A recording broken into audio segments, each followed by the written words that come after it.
Hello, this is Usha Pandit, your Mindsprings English teacher. Today I have come to you with Empowering English Grade 6. So we are going to look at another skills topic, because skills topics are probably those that are not taught unless you're doing creative writing, and then the instructions become sporadic. They are not consistent, they are not done in a way in which the pedagogy is standard, where every teacher is then teaching her class the way in which certain skills must be practiced by children before they write. So this is basically standardizing it and putting it into the book, where everyone then gets the benefit, all children get the benefit of certain skills that are absolutely critical for good writing.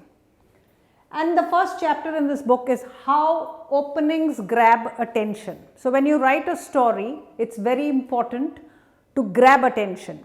Why do you need to grab attention? See, these are the questions you need to ask your students. Why do you need to grab attention when you write your story? Because you have competition. There are so many stories. If you want a story published, there are thousands of stories that are going to this person who has to choose one or two of those stories. So your story must first grab attention. If the editor loses interest in 3 or 4 lines, he is not going to read any further. And it's the same thing with first impressions if you're doing an examination. You don't write a very interesting beginning and people start fading on you, which means they stop being interested, and that is a very, very dangerous sign. So therefore, grabbing attention, having a great opening for the story is extremely important, and it's a skill that we can learn. So in this book, we have 5 strategies to grab attention, and that's what you've got, where you actually learn how these strategies are used. And there are other strategies that I've put down that come in certain later books. In maybe grade 8 you have some of these happening, and then there are some general ones that are sitting in writing with ease. So with writing with ease and empowering English, you're almost covered for a whole bunch of skills that you require for many activities that you need to do in English, the main ones being speaking and writing. So let's see how this goes, and this is also a demonstration on how to teach a lesson in a classroom. So how to grab attentions? Basically, you're looking at understanding different ways to begin stories. You're understanding how to get the attention of the reader, and language development. We write about a variety of subjects: stories, history, travel, news, science, business, nature, and so on. The starting of a piece of writing must never ever be dull or dry.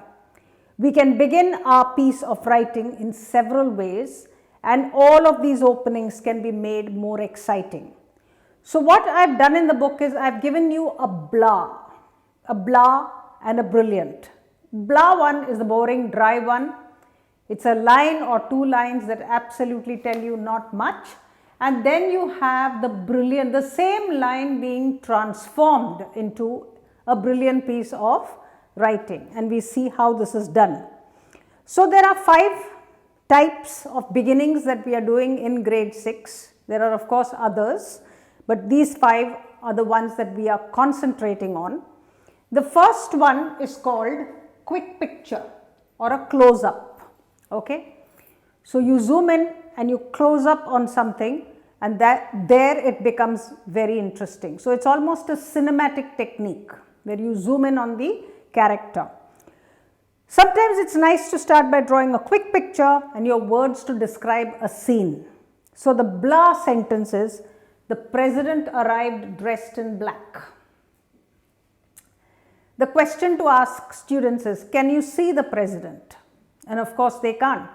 because you've just told them something. You've said the president arrived dressed in black, but you can't see anything else about the president. What does he look like? Is he tall? Is he short? Is he westernized? Is he Indian? You have no clue.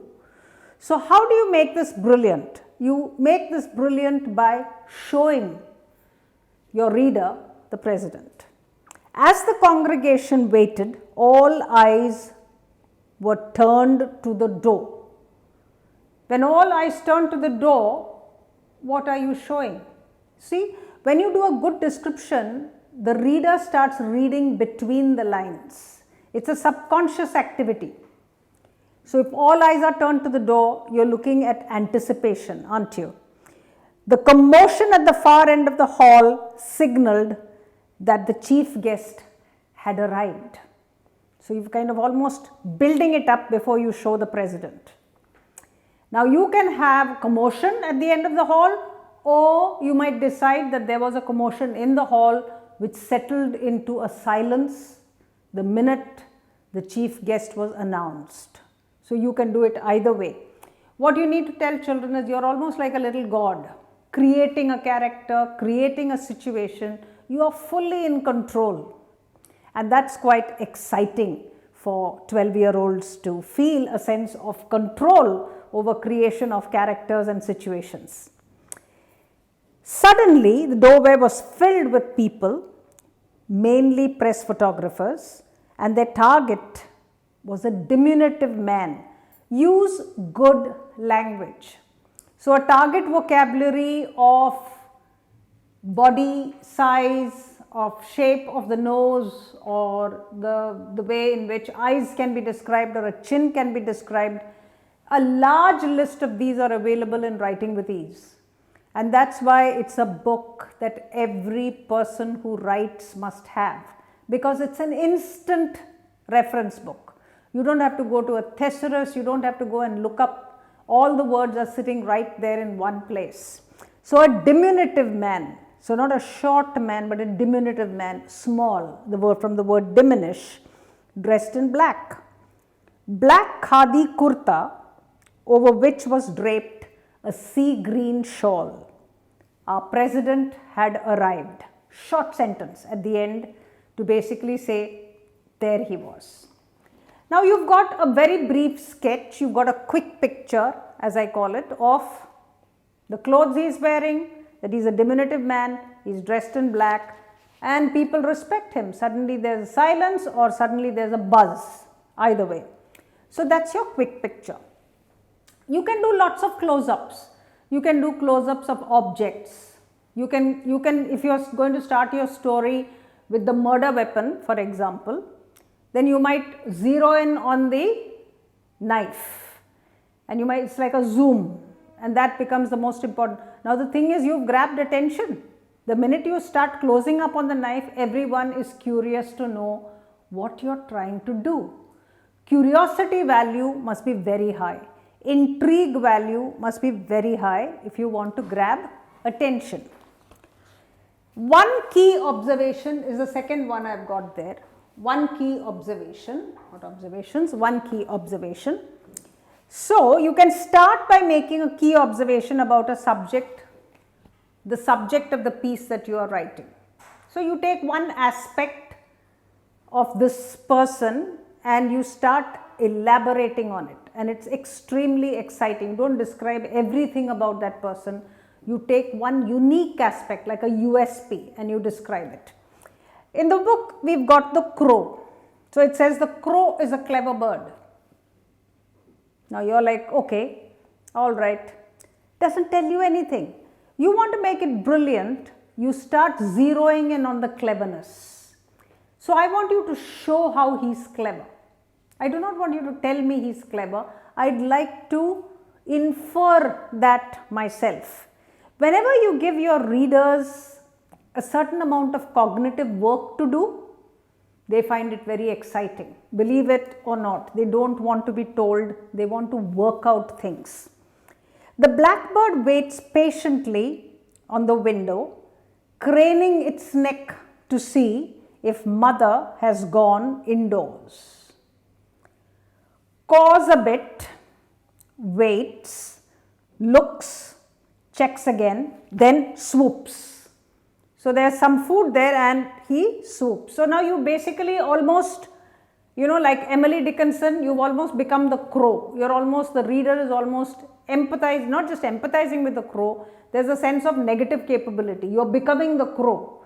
So you sit there, you watch, you look, you check, you caw a bit, and then you swoop. So that makes it exciting. The crow is indeed the cleverest bird in the feather kingdom. You may or may not write that. You don't have to write it at all. If you just talk about the way in which that crow has behaved in that one instance, the fact that he is clever is something that your reader will pick up. The third one you've got there is questions that hook. We are naturally curious people. The human being is a curious character. We are born curious. So if you give me a question and you leave it unanswered, I am dying to know what the answer is. And that's one way in which you can hook me and make me read your story. And therefore, you have a blah sentence here. I am going to tell you about insects. Suppose a person is wants to read about insects, and you say, I am going to tell you about insects. It doesn't excite anybody, because that sentence has it could be anything. You know what? It's like a textbook sentence. There's a reason why textbooks are so terribly boring. Say a history textbook or a geography textbook or a science textbook, which is in this textbook mode that I call. There are some very exciting textbooks, but most textbooks are sitting in an extremely formal mode, and that sort of textbook is highly boring. So if you say, I'm going to tell you about insects, I get a textbooky feeling. Instead, if I say, did you know that insects outnumber us 200 million to 1? Now that's a fact that I may or may not know, and I'm interested. My God, so many insects? 200 million for one human being?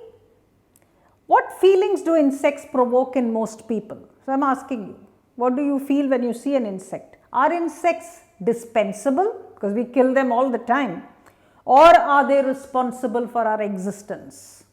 Now this is a new thought. If I'm a child reading a book on insects, I'm thinking, really?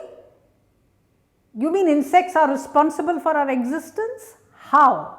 So I might, if I'm an older child, I might say, yes, I understand there must be some sort of a cycle, that dependent cycle we are talking about, or a food chain we are talking about.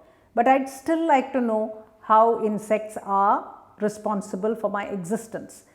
The writer has now got my attention, because he didn't say, I'm going to tell you about insects. The fourth one is the significant story or the significant angle. The other thing that we love is stories. People love stories. So if I were to tell you a story now, you'd suddenly say, yes, I want to know what your story is. What did you do? How did you go about your writing? How did you fall? How did you fail? Everything you want to know about other people. It's again a aspect of our curiosity, but we love stories. By telling them why it is important to know about a subject. Now the blah sentence would be, the reason we have tides is because, so I'm talking about tides, high tides and low tide. And if I say the reason is because blah blah blah blah blah blah blah, it becomes a scientific note on tides. But if I want to catch your interest, I need to do something else. If I tell you a story and if I say to you, when I was young, I never understood why the sea was rough and frothing at one time, and at the other it was nowhere to be seen. On the other hand, it was nowhere to be seen. What happened to the water? And why did it happen? I wondered about another object in the sky too, the moon, which seemed whimsical. It regularly diminished until it disappeared and then came right back. Then one day the teacher taught us the relationship. Now that's a nice way of starting a lesson, because probably a child who has thought about this himself is now one with the writer. Oh yes, I've had this experience too. When I was a child, I wondered what happened. So you've made a connection, and that connection is what will make sure that the child who's reading it, or the student who's reading it, or the adult who's reading it does not leave your story. So that's a very good one, stories, okay. And the fifth one that we have in the book is research to impress. So what are we doing? Now we've got a blah sentence. We've got a blah sentence in the Maasai. The Maasai of the Masai Mara tribe of South Africa, those tall black men with their ebony skins, standing with their spears, clothed in their beads, literally clothed because they don't wear anything else except a loincloth, and lots of beads, earrings, absolutely fabulous looking human beings. When you talk about them and you start it with the Maasai are a nomadic tribe known for their beadwork, again you are going into textbook mode. When you say nomadic tribe, I have a visual image of people walking in order to find food. That's the impression I get. So you've shortchanged the Maasai, who are these fabulous men of the human race. And you've brought them down to becoming nomads who are desperately hunting for food. So you do a bit of research on the Maasai and you come up with a really interesting bit of information that your reader cannot resist. And what's that? The refreshing mocktail that the Maasai warrior looks forward to. See the word mocktail. Mocktail is something you find in fairly high-end restaurants, right? And here we are talking about the Maasai tribe. So you are saying the mocktail that he looks forward to after a tiring lion hunt. So you've got a lot of nature, then you've got this mocktail sitting there, which is it's curious. It's a contrast, right? Contrast will always grab attention. A tiring lion hunt on the plains of the Mara is a heady combination of cow's blood mixed in milk. Now I am interested in the Maasai. Wow, drinking cow's blood mixed with milk. If it's something I've never known before, it's going to grab my attention and I'm going to say, I want to read more about these cool people. What else did they do that was so different from my world? So you've grabbed attention. Now if you've done these 5 with students, one of the things that you do is to give them a task where you ask them to create their own 5 blah sentences and then transform those sentences into brilliant ones. You can put them in groups, you can put them in pairs and get them to work together and have a think about this. Now very importantly, this doesn't spell the end of the lesson. This is just the beginning. What do I need to do throughout the year?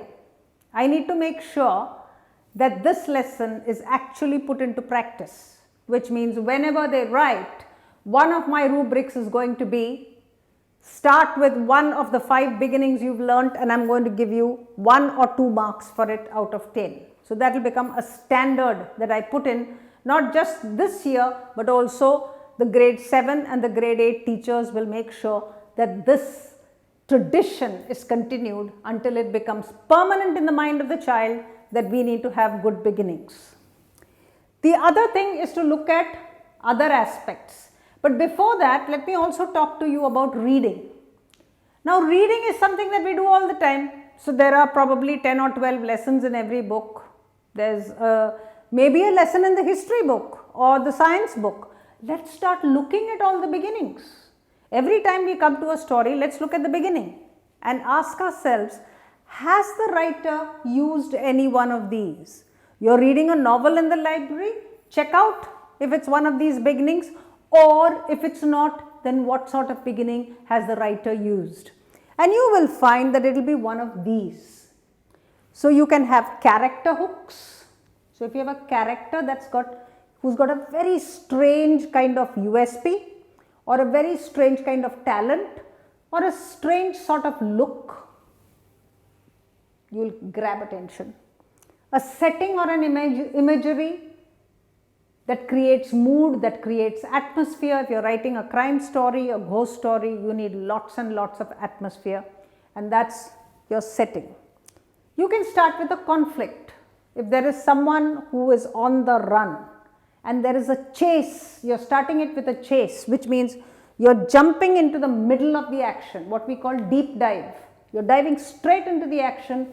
It is a great attention grabber. You do a shocking beginning. So what shocks people? Death shocks people.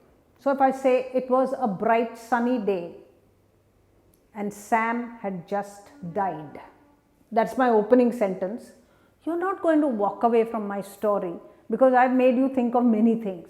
Like, why did Sam die? What happened to him? So you will continue to find out why Sam died. Death is a great shocker. So you might want to use, and like death, there are other things. Stealth, all sorts of kidnapping, very, very kind of shocking beginning that you can have there. You can have an eavesdropping. You heard your character say something, or you can eavesdrop as a writer, an omniscient writer, into his thoughts. So if he's thinking something. There used to be a writer called James Hadley Chase when I was growing up, which was long, long ago. He used to write novels, crime novels, from the point of view of the criminal. So you were constantly in the mind of the criminal, and it was fascinating. So if you are eavesdropping on the thoughts of that criminal, that can be a huge and massive hook. Back to the beginning.